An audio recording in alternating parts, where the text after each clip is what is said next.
saya titip. Karena sedang rame ini, ada 345 triliun uang PNS yang harus kita selamatkan. Berikutnya kembali ke laptop, persoalan kenaikan harga pangan ini saya kira tentu menjadi perhatian kita semua. Masalah pangan adalah masalah kedaulatan negara, jadi tentu saja kita sepakat konsep kita bukan hanya ketahanan pangan, tapi kedaulatan pangan, di mana bukan sekedar bagaimana pangan ada di pasar, tapi bagaimana hulu tengah hilir pangan itu benar-benar bisa memberikan kontribusi positif terutama untuk kehidupan masyarakat kita. Tadi udah disampaikan beberapa hal, tapi saya sepakat dengan teman-teman yang lain, kita cari solusi bersama. Pertama tentu saja target kita semua, saya harap sama, yaitu turunkan harga pangan, terutama komoditas-komoditas strategis yang memang sangat dibutuhkan oleh rakyat.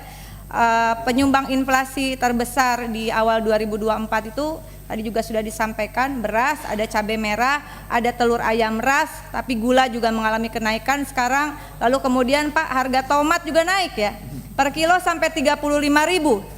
Ini salah satu yang saya nggak tahu kenapa tomat naik mau lebaran ya. Apakah orang buka puasa karena butuh makan tomat gitu? Tapi saya kira itu bukan jawabannya. Bapak Ibu yang kami hormati, sekali lagi kami minta langkah-langkah konkret untuk penurunan harga 9 bahan pokok, harga pangan kita, dan kemudian stabilitas pangan.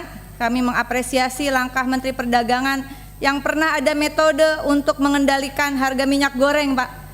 Mudah-mudahan ini bisa dilakukan untuk komoditas yang lain. Namun demikian, dalam rapat berikutnya tentu baiklah kita buka kepada publik mana yang menjadi wewenang Kementerian Perdagangan di sektor pangan, mana yang bukan. Saat ini ada Badan Pangan Nasional, ya, termasuk urusan importnya tidak di Menteri Perdagangan, beberapa komoditas penting ya. Oleh karena itu mungkin ke depan Pak, di awal rapat disampaikan mana yang menjadi wewenang Kementerian Perdagangan dan mana yang bukan. Lalu kemudian tadi ada informasi yang berbeda mengenai ketersediaan pangan khususnya beras. Kepada Bulog, Bapak mohon diatur strategi, dan mungkin nanti kalau Bulog harus ada menterinya Bapak, karena menjadi penting juga Bulog ini hutangnya cukup banyak, termasuk hutang kepada perbankan ya, yang harus menutup, harus membeli beras impor begitu. Betul Bapak? Betul ya Pak Dirut ya? Pak Dirut, banyak sekali utang yang harus ditanggung. Kalau itu penugasan negara, seharusnya ada keringanan dari negara terhadap Bulog. Jangan kemudian Bulog dituntut untuk menutupi impor pangan. Impor beras itu besar sekali Pak.